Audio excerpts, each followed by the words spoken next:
So guys, welcome back to the Blind Dog Whisperer channel, and in this video we're going to be focusing on how to walk your dog without having them pulling on the lead. So this is one of the biggest problems that all of my clients have. It's the most common issue I think everyone has with dogs. And there's a reason why everyone basically unfortunately sucks at walking a dog. So one of the main reasons why we all struggle is because we normally keep the lead tight on the walk because we want to make sure that the dog isn't in front of us too much. So we actually put a lot of tension on the lead to keep them close. But what we actually don't know is that by doing that, we're actually encouraging the dog to pull more. So dogs almost have that opposite reflex. If we pull, they're going to pull more. If the lead's loose, they're going to walk loose. So what we need to do, guys, is remember that when it comes to walking your dog, you always need to have a loose leash. That's the first thing we have to remember. No tension on the leash. The other most important thing is our energy. If we're going to be going out there and walking our dog and thinking, oh, he's going to pull me all over the walk, I'm so nervous, he's probably going to lunge towards other dogs, automatically you've set yourself to fail. So we need to have a calm and a confident energy. And if you follow my channel, you'll notice that I always talk about this. Pack leaders, so the pack leader of every group of dog always is calm and confident. They're always leading the walk, not the rest of the pack. The pack leader dictates where the dog's going. So if we want to do this, we need to have an image in our mind that our dog is going to follow us. We're not following the dog. And we always want to be calm. If our dog gets too excited when we go outside to put him on the lead, we don't want to be like, stop, sit. That gets him even more excited. We ignore him until he calms down. When he's in a calm state of mind, then we put the lead on. Now you might ask, what do I use? Do I just use a normal lead? Do I use a flat collar? If you have a look, Bingo's got a flat collar around his neck. I don't know if they can see that, Lukey. Mm-hmm. Now, Bingo's got a flat collar around his neck so that I can control him when he's off lead. So I can grab him by the collar, give him a correction with the collar if I need to. But we don't want to walk our dog on a flat collar. We want to use something that gives us maximum control over the dog. Now, when you're dealing with big dogs, boxers are probably they're not huge, but they're a medium to large size dog. We want to use something that we have maximum control over. So boxers, Rottweilers, German Shepherds, Great Danes, even Labradors. Honestly, like any medium to large size dog, you need to have max control.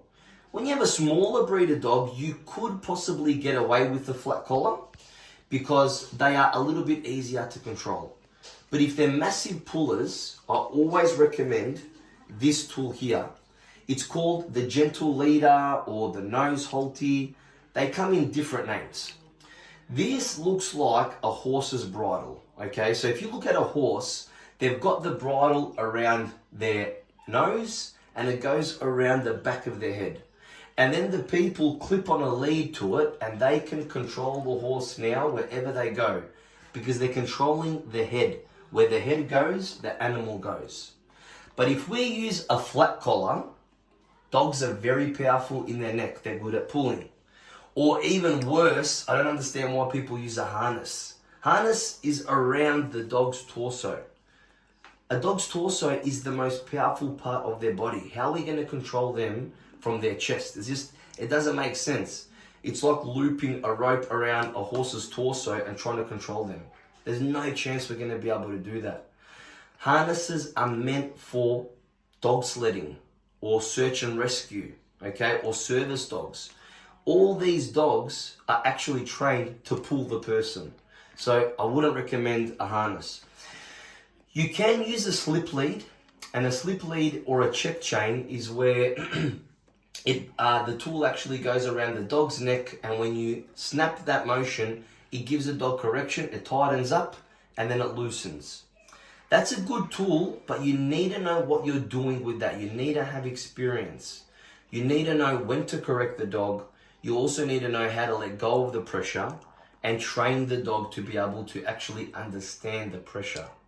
So if you're a beginner, I'm a dog trainer, and I still use this. But I recommend every beginner to use the nose halty or gentle leader. So just like we mentioned before, just like a horse, this goes over, just gonna fix it up, guys. Yep, this goes over the mouth. Okay, so just imagine this is the horse's muzzle here. All right, that's their mouth. Goes over the mouth, and then this here clips around the back of the head, and we clip it onto this clip here. But you're gonna see the way we do it on bingo, okay? Then the lead clips on to this ring here, as you can see. We clip the lead there. And then we have maximum control over the dog, okay? Next thing we've got to explain, the actual method itself of how do we teach our dog loose leash walking. This is one of the best methods I've ever come across. Joel Beckman uses this method, as well as the trainer from, I think it's Upstate Canine Academy.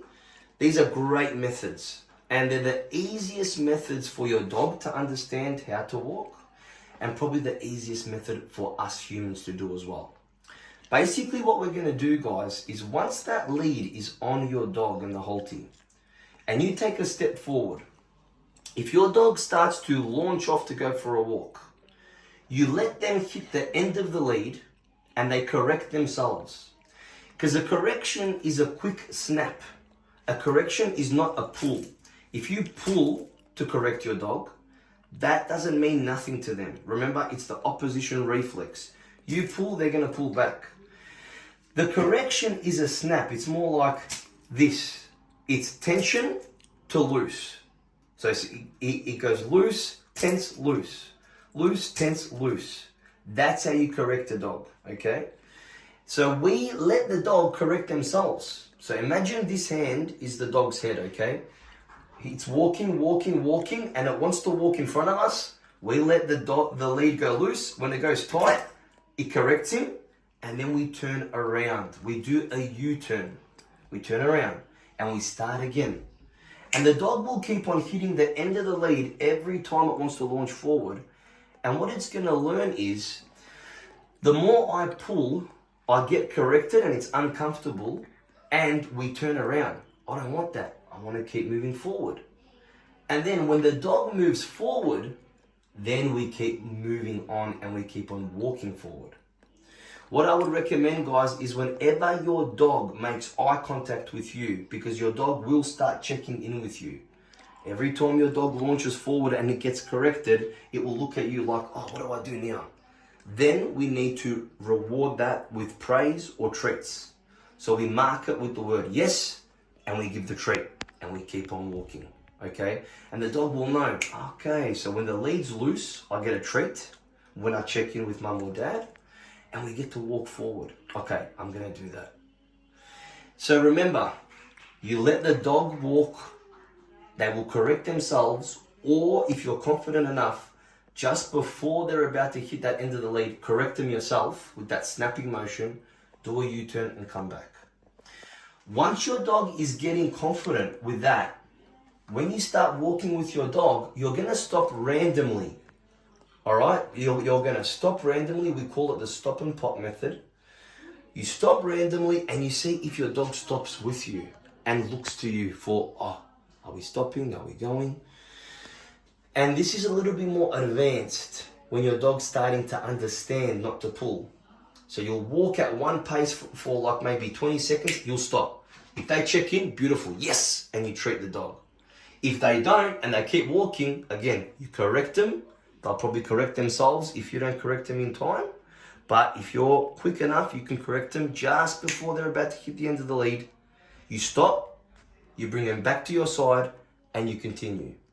Now, guys, the walk will depend on how good your dog is. If your dog's a massive puller and you've just started, you might not even leave your backyard. The walk doesn't start outside. The walk starts here. And you're going to see that in a second. But the better your dog advances to this, you might get around 1 block. Maybe 1 block will be enough for a whole week, because your dog needs those constant reminders to stop. But then the better and better your dog gets, that's when you'll be able to start going for half an hour walks, 1 hour walks. But don't rush the process. Get it done properly so you can enjoy the rest of the walk. Now this video is going to be good because Bingo is a very good loose leash walker, but he hasn't been on a walk for about a week and a half because we've been in hospital with my daughter, and the people that have been feeding Bingo haven't been able to walk him. They haven't had the time. They've just been feeding Bingo and playing with him a little bit. So this will actually be good because Bingo might be overexcited and might pull heaps, and that's what we actually want. So I can teach you how to correct. All right. So in the next video, we're going to go over the method, and we're actually going to learn how to take our dog for a walk.